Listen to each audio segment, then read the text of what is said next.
If you want to add dynamic, clean, and professional-looking content blocks to your Squarespace site, this video is going to help a lot. Today, I'm showing you how to use summary blocks on Squarespace 7.1 Fluid Engine, step by step, so you can display blog posts, portfolio items, products, or any other collection in a polished layout. And if you find this tutorial helpful, please hit like and subscribe for more Squarespace guides just like this.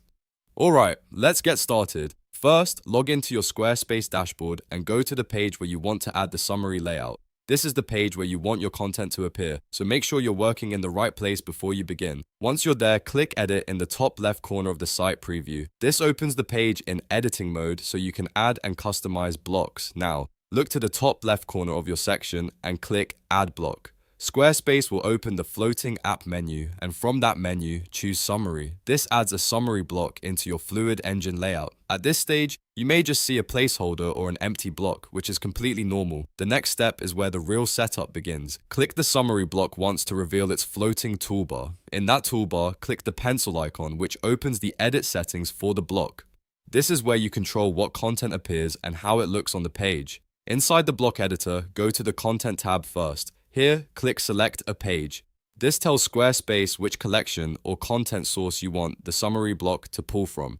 Next, pick the source collection you built previously. This could be a blog, portfolio, events page, products, or another supported collection depending on your site setup. As soon as you select it, your items will immediately render inside the block preview. That preview helps you confirm that the block is pulling in the right content before you start adjusting the design. Once your items are showing, navigate to the Design tab inside the block editor pane. This is where you choose how the items sit together visually. Squarespace gives you several layout options, and each one works best for different types of content and different design goals. If you choose wool, your items will be arranged in a staggered, brick-like Pinterest-style layout.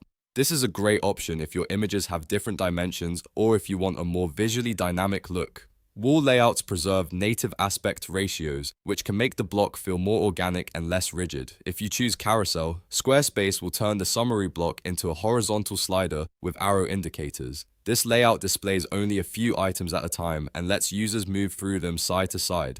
Carousel works really well when you want to save space while still showcasing multiple pieces of content.